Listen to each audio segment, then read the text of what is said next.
Hello friends, welcome back to my channel. तो friends, आज की जो वीडियो है, इस वीडियो में हम बात करेंगे कि सीटेट की तैयारी अंतिम 2 दिनों में कैसे करें। जी हाँ दोस्तों, अगर आपका सीटेट का एग्ज़ाम शुरू होने वाला है, 1 से 2 दिन का समय आपके पास बचा है, तो ऐसे में किस तरह से आपको पढ़ाई करनी चाहिए, क्या चीज़ आपको पढ़ना चाहिए जिससे कि सीटेट में अच्छा स्कोर कर पाएँ और जो है कि पहले ही अटेम्प्ट में आप पास हो जाएं।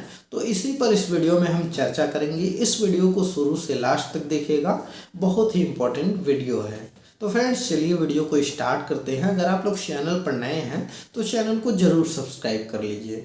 तो फ्रेंड देखिए, आपको अंतिम 2 दिनों में कैसे तैयारी करनी है, तो चलिए हम बताते हैं। तो फ्रेंड देखिए, अंतिम दिनों में आपको पढ़ने के लिए आपको कुछ अलग से नहीं पढ़ना है। जी हाँ दोस्तों, अब तक जो आपने पढ़ाई सीटेट की किया है वह आपकी पढ़ाई हो चुकी है। बस अंतिम 2 दिनों में आपको प्रैक्टिस सेट लगाना है। जी हाँ दोस्तों, जो प्रीवियस ईयर आपके पेपर हुए हैं उसका प्रैक्टिस सेट आपको करना है, और उसके अलावा जो और भी प्रैक्टिस सेट मार्केट में उपलब्ध हैं उन सभी प्रैक्टिस सेट को आपको करना है। इस चीज़ का आप ध्यान दीजिएगा कि आप ऑनलाइन प्रैक्टिस सेट मत करिएगा। जी हाँ दोस्तों, क्योंकि आपका ऑफलाइन पेपर है तो आपको ऑफलाइन प्रैक्टिस सेट करना है, क्योंकि जब आप एग्ज़ाम में बैठेंगे तो वहाँ पर ऑफलाइन मिलेगा, और अगर आप ऑनलाइन प्रैक्टिस करके चले गए तो वहाँ पर आपको दिक्कत होगी।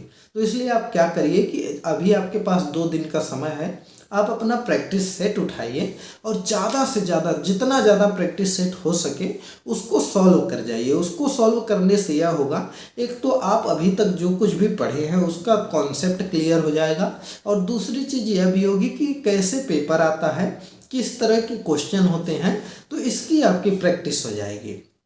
और अंतिम दिनों में प्रैक्टिस करने से यह भी फायदा रहता है कि टाइम मैनेजमेंट आपका हो जाता है, कि आपको जो है कि इतना पेपर सॉल्व करने में कितना समय लग रहा है। आप एक घड़ी भी रख लीजिए और उसमें टाइम भी देखते रहिए कि हमने इस पेपर को कितने देरी में सॉल्व किया, या जो है कि हमको ज़्यादा लग रहा है तो उसको कम करना है। तो यह काम आपको करना है।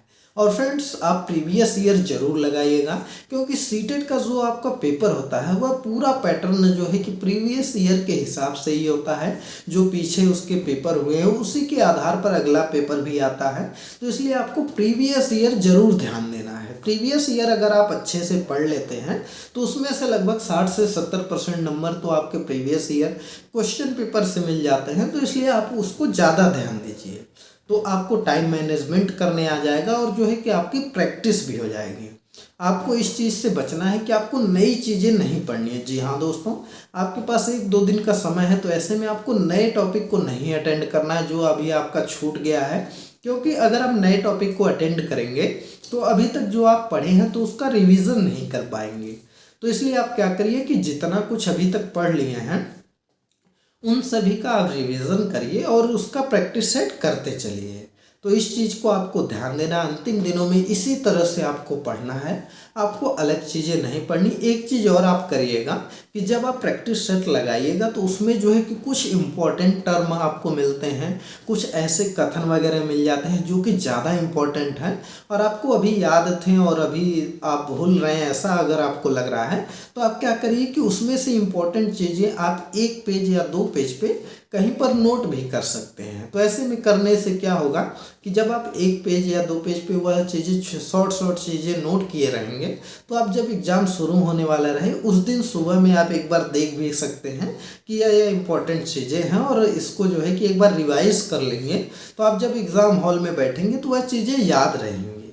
क्योंकि मैं भी ऐसे ही किया था, मैं उसको आज याद है कि मैं जो है कि एक मनोवैज्ञानिक हैं, उनका जो है कि मैं अच्छे से मुझको नहीं तैयार था उनका सिद्धांत, लेकिन जो है कि मैं सुबह में वही सिद्धांत देख करके गया, और उसके बाद क्या हुआ कि मुझको याद नहीं था तो मैंने कागज़ पे लिख लिया था।